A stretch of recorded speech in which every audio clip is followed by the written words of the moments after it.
we don't consider ourselves a cost center. We're a profit center. If we aren't helping you bring awareness to ways that you can multiply what you're paying us by 3, 4, 5, 10x or more, then it doesn't make sense to have us on board. Are you ready to transform your life? This is a no-nonsense show helping immigrants like you create generational wealth, even while working full-time. Get ready to take notes. Here's your host, Saket Jain. Welcome back, Migrate to Wealth listeners. Today, we have the pleasure of talking to somebody from the dark side who is an amazing person. He's a CFO. Rocky, how are you, buddy? Great to be here. Thank you so much for having me on. Rocky, we have never had a CFO on our show, so I'm actually super excited to talk to you. It's one of those terms where people are actually scared of, and I know you're not scary at all. Not at all. We make numbers simple. There you go. I love that. So, Rocky, we start our show with one thing, right? So I'm not going to bore my listeners with the intro because they can read in the show notes. But I think I want to make sure we understand your journey, right? So the name of our show is Migrate to Wealth. And the most important part there is not the wealth. It's really the migration path, right? Because everyone has multiple paths to migration. Which path did you take, which got you where you are? So on that note, I would pass the mic back to you. Help us understand your migration journey, my friend. So I came here when I was 2. It was my parents' second time moving major. So during the partition of India, they had to move. So they started life over there. That was probably when they were in their early 20s. And then here, 20 years later, around the age of 40, they come to the United States to build their wealth. It was a long time ago, as you can see if you're looking at me. Well, you were just born yesterday, my friend. And, back then, currency wasn't easy to transport, so forth. So, we started off on the wrong side of the tracks. Yeah. But as is true of many immigrant communities, they all got together and they talked about life. How do you build the American dream? What do you do? And one of the things that they talked about was money. So money was a natural conversation amongst friends of sharing. How much are you spending? How much did you pay for this? How much are you making? How are you doing these different things? So I just got to kind of sit and watch that journey. Many of the people around us started to have success over the years, and I got to watch that success, see what worked and what didn't. And I learned valuable financial skills that at that point I didn't realize not everybody understood money. And now looking back, I realize for a lot of people, money is a taboo topic. As I look back on my wealth building journey, a couple things came out. My economics degree did not teach me how to build wealth. My MBA did not teach me how to build wealth. And actually, the one thing that actually worked was automating my savings and letting it compound. And that was literally the key that allowed me to build wealth over time. I started that literally right out of college. And that was kind of the wealth building journey. Wow, man. That's interesting. So you were one of the few lucky ones who actually got immersed into learning as you were growing up, right? Because most families don't talk about money, right? They talk about lack of money. They don't necessarily talk about how to make money, right? How to think about money, how to realize savings. Like, what about wrap your brain around the abstract concept of money? Right. So we were taught saving, but I think the bigger thing that we were taught, and, coming from Indian culture, we're used to negotiating. Yeah. So nobody pays full price for anything. And just so you know, I have negotiated with Sears. Now, I know they're no longer around, right? Home Depot. That's why they're not around, man. You stole all the money. Yeah, literally, there are ways of negotiating everywhere you go. And so it's just natural for us to do that. And I was just taught that you could live a abundant lifestyle on a pauper's budget. Correct. And I think it's just, that is a mentality that is always carried through. That is amazing. So now help us understand your journey from saving and investing passively, right? Kind of like, I'm assuming you did some sort of stock market investing. I did that. I did real estate. We flipped houses and I had rentals. Awesome. That journey to CFO, how did that happen? So when I was a kid, I was always making money.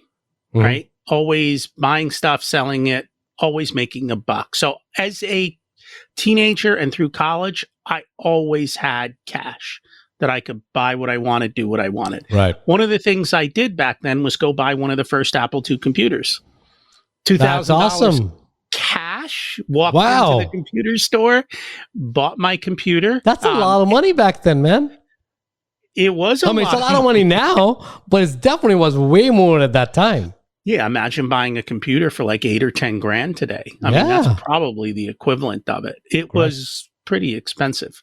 As part of that, though, one of the first programs that I really started to play with was VisiCalc, which is an electronic spreadsheet, long before Lotus 1, 2, 3, and finally Excel. So when I was in high school and when I was in college, people saw that I had this skill. So I was showing accountants, how do you go from paper ledger to electronic spreadsheets? You know, when I was working at times during college, I worked for a bank. They're like, you know how to do spreadsheets? Go take care of all our spreadsheets.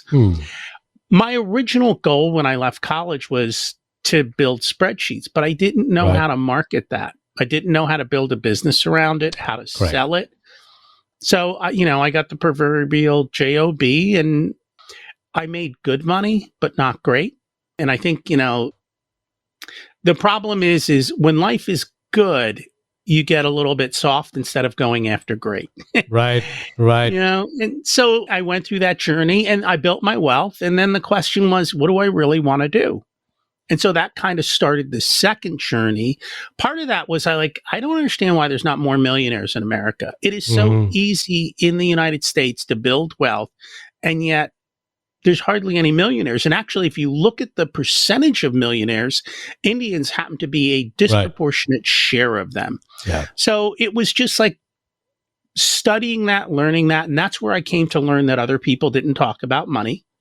I came to learn that a lot of people have what we call bad money mindsets or bad money scripts, which is, money is bad, or rich people are bad, or we can't afford that, or money doesn't grow on trees, which considerably limits them.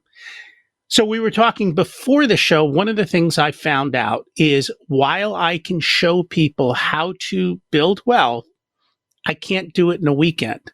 And as Warren Buffett says, nobody wants to get rich slowly, right? Correct. So I had a marketing issue. And as part of learning about this, I came across the fact that business owners weren't looking at their finances. I'm like, wait a minute, you're a business owner. How do you not understand the business of business? And I came to learn they did it because they loved it, not because they loved accounting, not because they loved business.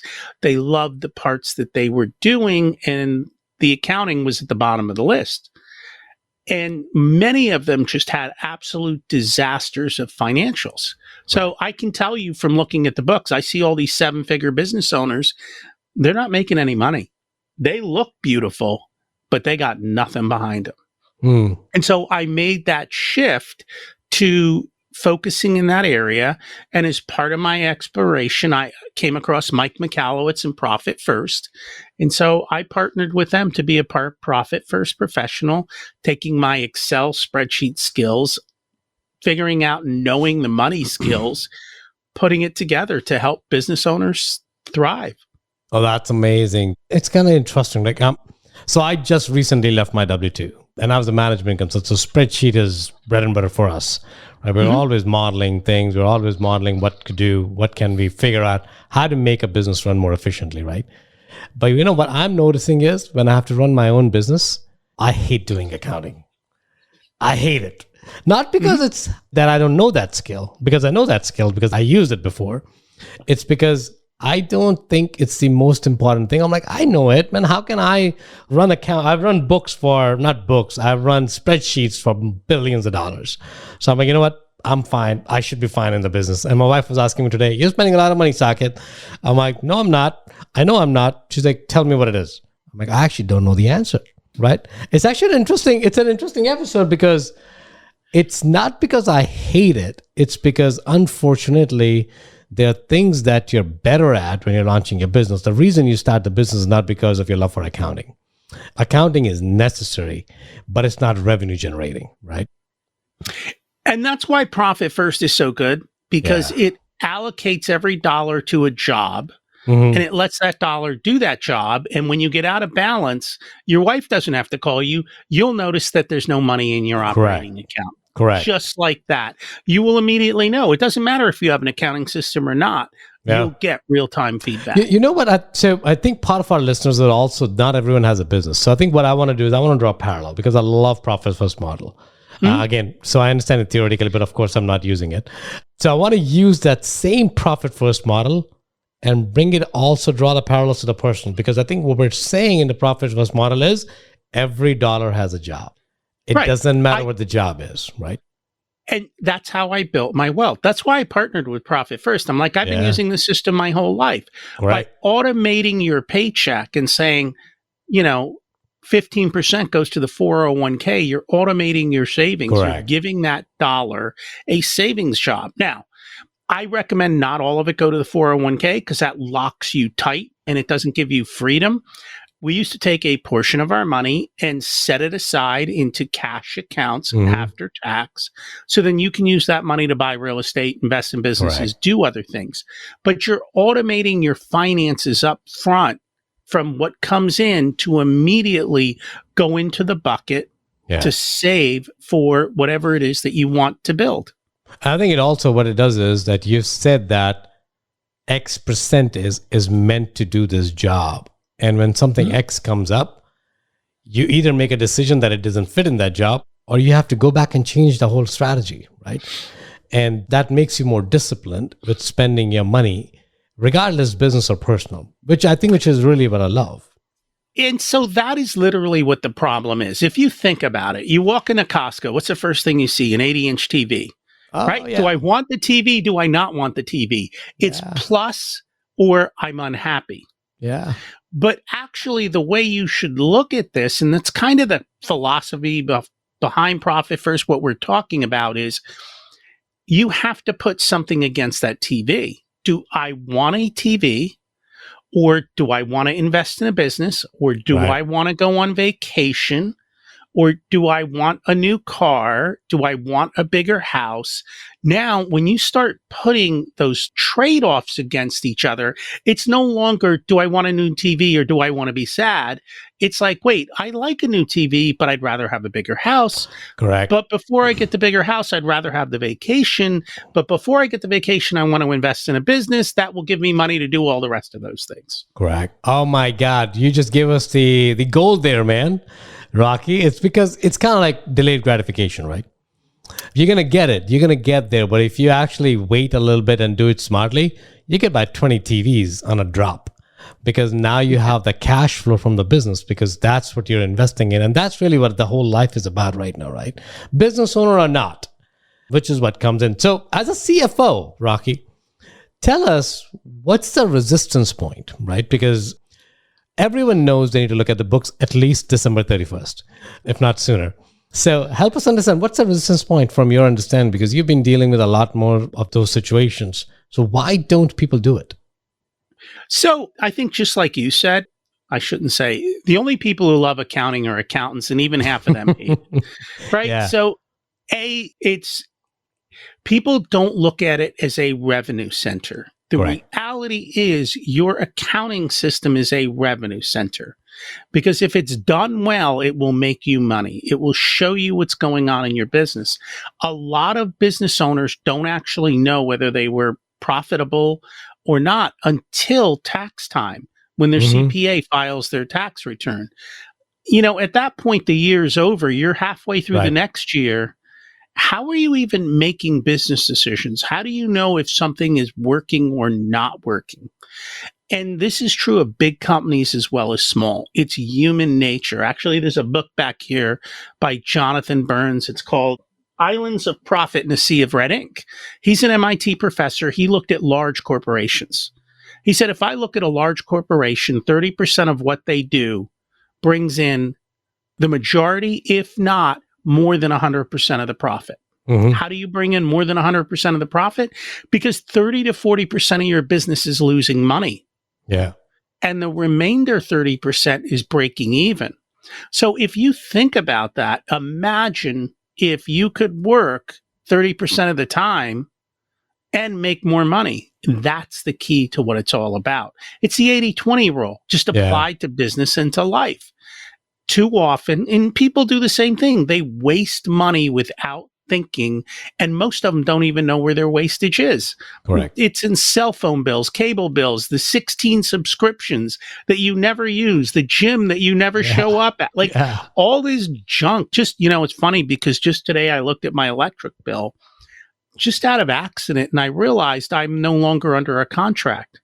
So I called up to get a contract on my electric rates. My electric rates dropped by 33%. Just to have the code, just by having a contract. That's insane. Yeah, just by one phone call, locking in and my price is now locked in for the year. So what I did is I went and put a calendar invite in to remind me next year to renew my contract. Like I have a calendar invite in. My wife loves Sirius Radio. I have no idea why. But, every December I pick up the phone and I call them. They send me a bill for like $300. I go, this is too high. They go, okay, how about 60? I'm like, okay. Like, there's all these promotions out there. Correct. So you just have to be smart and to go and pay attention and to know what's going on and to focus on it.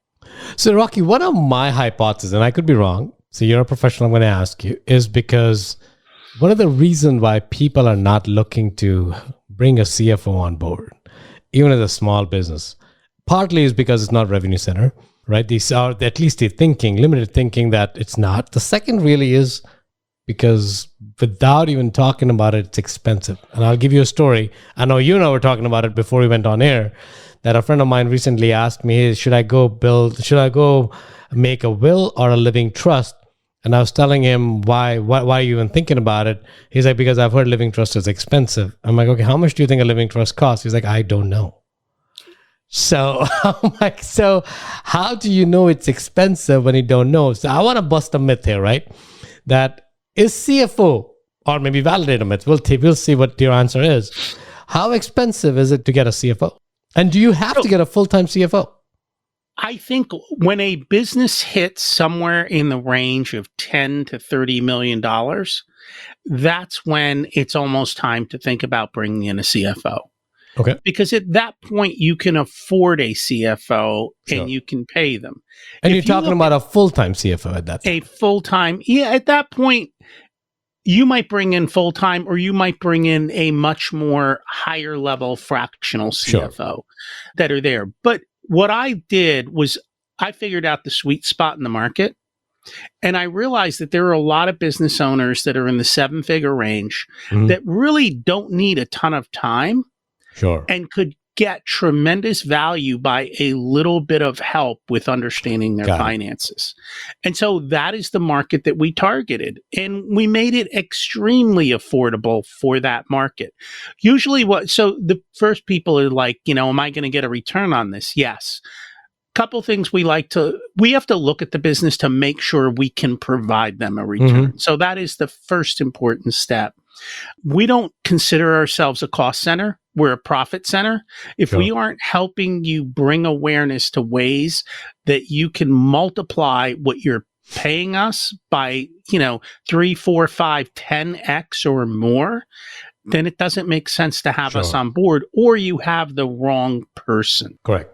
So on top of that, the other thing that we found is we were having a lot of business owners come to us that are $200,000, $300,000, $400,000, $500,000. At which point, looking at our costs, it became, I don't know if it makes sense to hire you. And we even looked at them and said, you know what? It really doesn't make sense to hire us because we can't make that much of a difference in your business. Just because, when you've only got X amount of revenue, you can only make so much of a difference. So what we've done is now we've created programs that start with even a brand new business owner can afford, going all the way on up to where we're working one-on-one with a business owner. So there's a big gap in there. The Profit Blueprint program that we have, it starts $2,000, but it even has steps up where you can get support, one-on-one calls, and it goes up from there. And then our monthly coaching, goes up from there as well. But the reality is, for most business owners, and I say most, 95%, even just going through the profit blueprint and adding on a little bit of support, you will get tremendous value because you'll start to see where the bottlenecks are in your business that you're not aware of.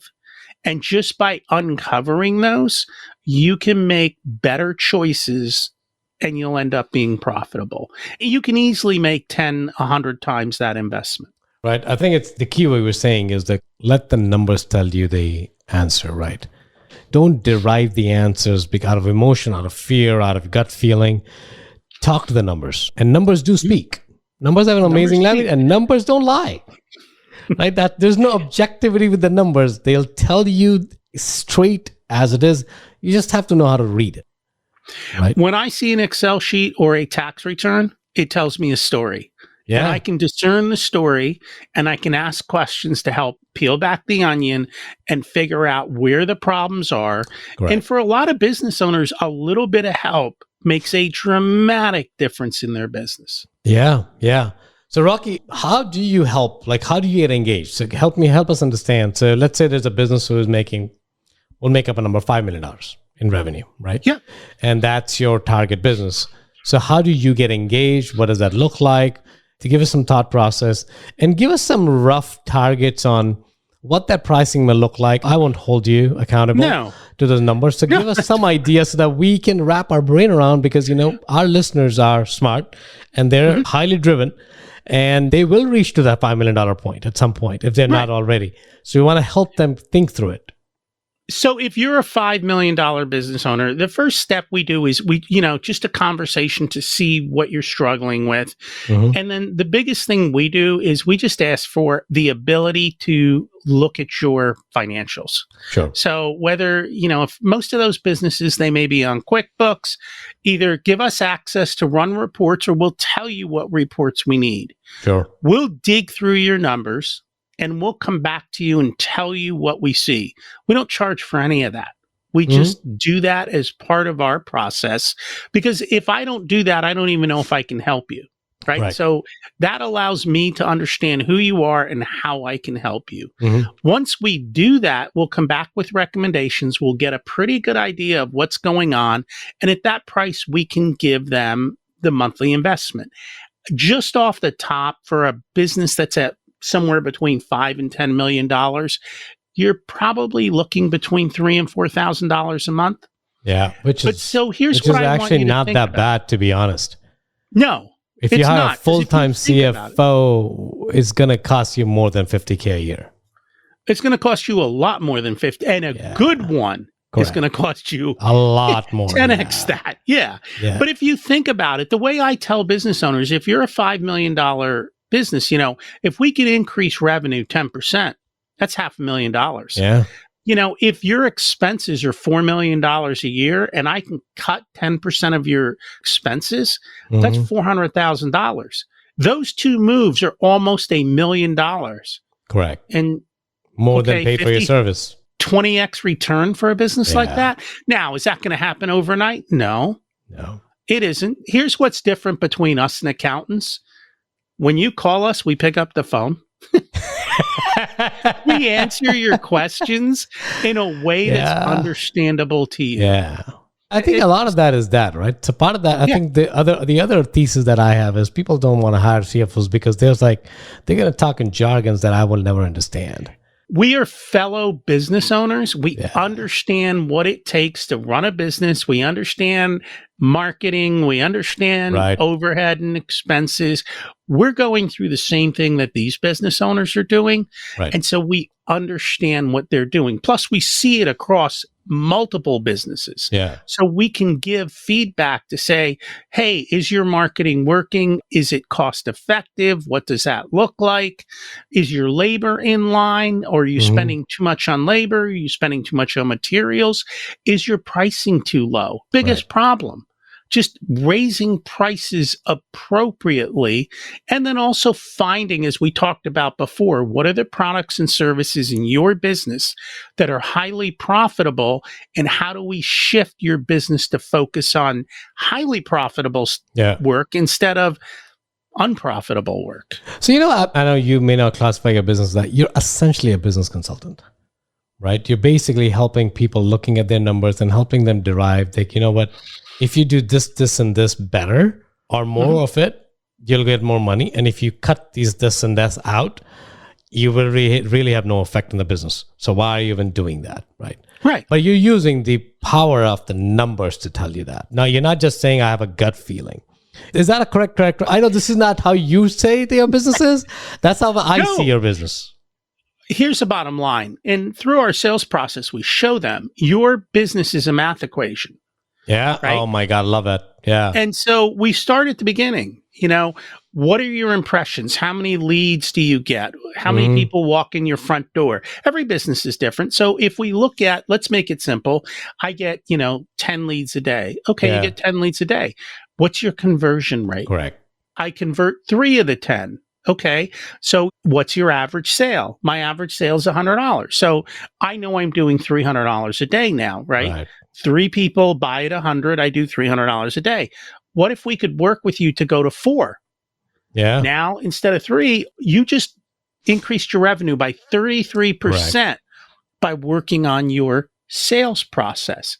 And we can look at those numbers to say what works, what doesn't. Now that we know our overhead, well, what's our cost of goods? What's that percentage? Many times people don't know that percentage, or they don't know what a good percentage is. Yeah. We will tell you, if you're not at least getting a 30% gross margin, gross profit, you're going to be in trouble. The higher that is, the better it is. Then we look at labor and we say, is your labor producing value or not? And we can look at those all fractions. We look at all the costs, and that comes out to net profit. And then what happens, though, and this is where I think business owners get confused. If you're paying debt, it doesn't show up on your P&L necessarily. If you're buying capital equipment, it may or may not show up on your P&L. Right. If you, the business owner, are commingling your funds with the business and you're spending your personal stuff, you don't know what's truly coming in and out of your business. You're treating it like a piggy bank, and more often than not, you're starving it. So we look at all of those different factors, and we figure out the math behind your business. And then we show how little changes make big impact. You mentioned an example. I actually want to pounce on that example because that's a very key example. What we talked about is growth of lead versus increase in conversion, right? A lot of folks focus on, I want to go from 10 leads to 20 leads without really focusing on the conversion, right? I mean, I'm going to spend more on marketing. Let's go 20, 30, 40, 50 leads. While you have 10 leads and you're only converting 3 of them, can you get it to 50% conversion? Can you get it to 80% conversion? I don't know what's true for each business, but you don't have to spend money on that. Do you know why they're converting 3 leads? Because they don't have a process. Half the time?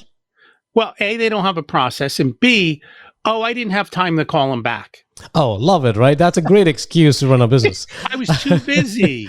Yeah, I was too busy in calling the other 3 that I couldn't call the 4th guy or gal. Right. So, but think about that. What if you're going to spend money on more leads? Yeah. And you're not even calling the leads you have, or you don't have a good sales process in place? You're burning money left and right. Correct. Now, so your company, will they tell them where the problem is? Or they'll say, you know what, you have a problem with the sales process in your monthly investment that you have, 3 to 4K. You will help them develop the processes as well. Or that's a separate service. How does that connect? So yes, and what we tell business owners is we can get most people about 80% of the way there. Okay. Beyond that, you might need to hire experts. So we can sit down and say to you, okay, you've got 10 leads coming in. How are you currently tracking it? All right. Clearly, maybe we need a CRM system. Maybe we need to do XYZ. How are we collecting the data? What works for you? Here's some resources we know of. We'll guide them through that step. Perfect. If they're telling us they're doing well, we'll be like, hey, why don't you go ahead and send me a sales call? Let me listen to an actual sales call. Love it. I want to know what you're doing. And we can listen and say, I can pick out the easy stuff, right? I can't pick out the nuances, But I can tell if you're a salesperson and you're talking 80% of the time, number one problem. Not going to close. Right? Yeah. The client should be talking 80% of the time, correct, not you. Correct. So that's a simple thing that we just bring awareness to. And then we try and help them build systems and processes to that. We'll build forward cash flow planners so we can sit down. Like I have a couple of business owners, they do large sales. So they're like, I don't know what the future is. I'm like, well, let's build out a cash flow planner for the year. And I can show you based on your current jobs in process, your current lead flow. I can sit down and say, okay, it's March. As of now, we're going to hit 2/3 of our goal for the year. I can tell you that in March. I can tell you that we're going to start to struggle about August unless in the next 60 days you bring in X amount of business. Now my question is, what are we going to do to bring in X amount of business? Now they have clarity. They go, okay, my job in the next 60 days is to bring in 3 clients. Correct. And then they go do it because now they know what they're supposed to do. They're not waking up every day going, what am I supposed to do today? Correct. I have a clear task. We need 3 new clients in the next 60 days. Man, and they Rocky, go do it. This is needed. I mean, it's kind of interesting. This is what I got paid to do as a management consultant for Fortune 100 clients, right? This is what we were doing for them. But it's so important for the businesses that are not Fortune 100. That does not mean the businesses don't need it. And, what I liked is how you have structured it that, yes, not everyone's going to be afford $50,000 investment a year. Not everyone can, because if you're starting out, you may not have that much revenue coming in, but that does not mean they can't use your help. You've basically created a system to get them to $5 million, to get them to $10 million, so that they can then engage with you and kind of accelerate even further. I love that. And everything that we're talking about is all part of the Profit Blueprint course where we give them all the spreadsheets. And what I have found is most people get stuck. So ask a question. You try something, it doesn't work, you ask a question. We get you through the friction point in 5 minutes instead of you spending 3 weeks giving up and not doing it. I love that, Rocky. Rocky, this is amazing, man. I love talking numbers. I just hate doing my own numbers. It's like the plumber who doesn't do the plumbing in his house. I know, man. It's kind of like funny. All my investment, like single family, multifamily, everything is outsourced to bookkeepers and everything else because I know if it comes to me, that's why I don't do single families anymore. I'm like, I won't run the numbers. And let's not do anything that I have to depend on numbers. So I need someone like you on my side where they can tell me, hey, you know what, this is what's going on in your business on a basis that I don't have to think about, right? This is where you're now partnering with me as I look at it versus you being my tax filer where you only see me once a year. You probably don't even see me anymore. I'm just going to send you the documents. You're going to tell me what I'm going to pay. I'm going to say, I hate you, and I'm going to pay it and chapter closed until next year, which is very transactional. But I think your engagement with your clients is very interactional. You are vested to make them more money because you have to justify your existence for them, which is great. Right. And on our first call with a client, we spend 2 hours talking about them as a person. We don't even really get into their business that much. Great. We want to understand who they are, what are their goals, what's their life look like. And then we also look into mindset issues. We ask questions to understand their money scripts, to understand where are the areas that their behaviors will prevent them from success. This is amazing. So you are a therapist, come CEO, come business consultant. Amazing. This is good. It's funny. People like our clients are like, oh, you're my financial therapist. And I appreciate when you give me a hard time because you do it in a way that I understand what I need. And we do that. So we have a saying for business owners, right? Average business owners want to be left alone. Good business owners want to be coached. Great business owners want to be told the truth. We will tell you the truth even if you fire us. Yeah. I think that's the right thing to do. It's the right thing to do because if you don't, you're actually doing a disservice to them, right? That's just not right. Yeah. And that's countercultural to come in and point the elephant in the room out all the time. Right, because you can get fired for that. But that's okay. Right? That's what separates you from the others. Because most people may not. They will tell you in a diplomatic way, which is fine. You have to be tactful, but that does not mean you hide the truth. Awesome. Well, Rocky, we can talk about this, man. We can talk. I love talking to you. I love your energy. This is great. Seems like I've known you for a while. So, Rocky, we're going to end this show. We're coming to the close. We always end the show with 2 points. I know you said you had an interesting journey, which we barely scratched the surface because we didn't even talk about your real estate aspect, your investing aspect.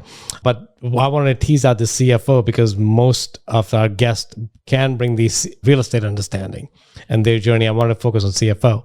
So if you were to go back to your 20-year-old self, right, what are the insights that you'll share with your 20-year-old self where their journey in life becomes more intentional, their migration in life becomes more intentional?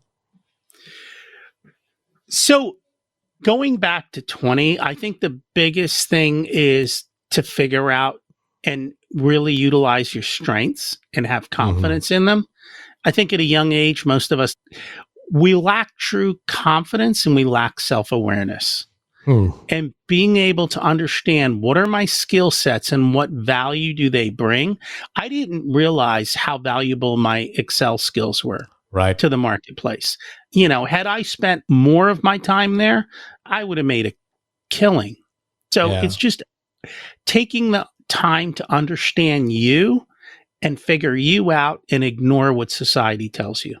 Love that, man, Rocky. This is actually live by, right? Because it's important. And I love what you said. You separated self-confidence and self-awareness because it's important, right? So especially when you're in 18s, 19, in your teens, you're being bombarded with hormones. You're being bombarded with who you are. You're trying to figure out everything. And that is the weakest moment in potentially a lot of people's life. They will not know when they're that age, because all of us have been there, so we can talk about it. But when you get to our ages, you're like, oh my God, what was I doing, right? Which is a good point to reflect. But I think the key thing is if you can gain that insight now. And the challenge in that is going to be, how do you get there? And I don't know if, Rocky, you had some perspective on that.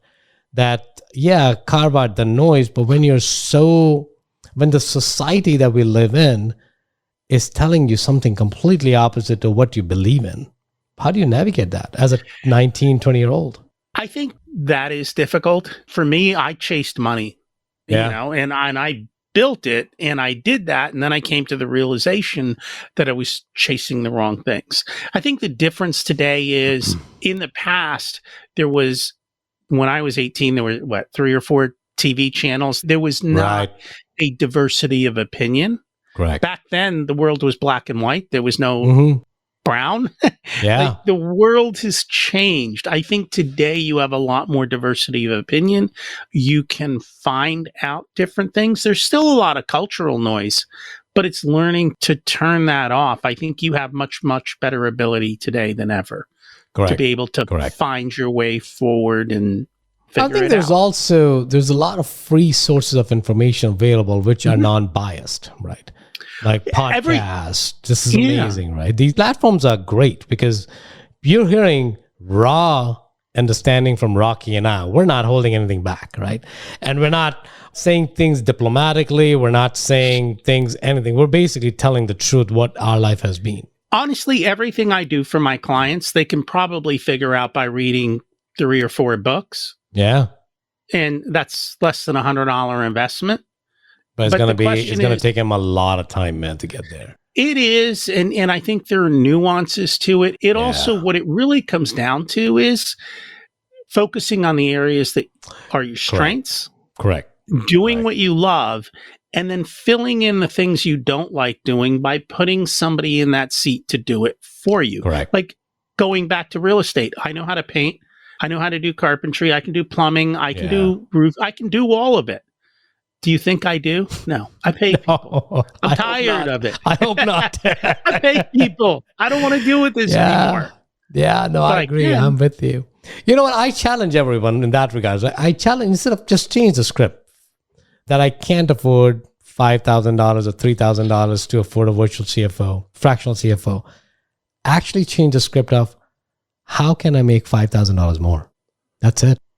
Right? Oh, well, I mean, honestly, if they have a conversation with us, if we can't show them in that conversation a path to multiples, don't hire us. You won't even have that conversation. Yeah. Don't hire us. We'll even tell you up front, we don't think we can help you. Awesome. Rocky, last question, my friend. So what do you think the humanity should migrate towards, man? What's lacking right now? I think what's lacking is kind of coming back to self-awareness, coming back to, we are bombarded with commercial after commercial that says you need this to get what you want. Yeah. The number one thing I tell everybody is you already have what you need. Spend the time going inside and figuring it out. You already have it. Everything is there. Go look at the reflection in the mirror, not the reflection on your iPhone, because you've got it. My God. And I think more and more people are becoming aware that they have what they need, that they don't need to go outside to find solutions. Man, I mean, let's Rocky. face it. Look out the window and you'll notice trees and birds and animals, and the entire universe is somehow chugging along without you doing anything. Powerful. And it works well. Very powerful, right? Yeah, it's all in perspective. That's true. When have we paused to look outside the window and think from that perspective? It changes. It changes you. All right, buddy. On that high note, where can people find you, Rocky? Can I ask them to do me a favor first? Please. Sure. So if you like Migrate to Wealth, right? If Saket is bringing you good information, did you hit the like button? Did you share this with somebody else? Did you give him a little bit of love? Just do that. He'll appreciate you for it. Well, man, And Rocky, you gotta come back on the show, man, just for that. And then once you do that, if you've got a couple more minutes, come check me out. Everything we do, we teach at Profit Answer Man podcast, where we teach all about the business finances. And on Richer Soul, we teach all the softer side of how to live the ultimate life. Awesome, Rocky. Rocky, thank you, buddy, for taking the time. I know you're busy, but I really appreciate you taking the time and sharing your insights with our audience. Appreciate it, buddy. Thank you for having me. If you got value from this episode, you might consider sharing this content with a friend. But most importantly, be sure to take action on what you've learned. One way you can take the next step is to connect directly with Saket on an investor call. That link is waiting for you in the show notes below. The content of this podcast is for informational purposes only. Please consult your own advisors when making any investment decisions. Keep listening. We'll see you on the next episode.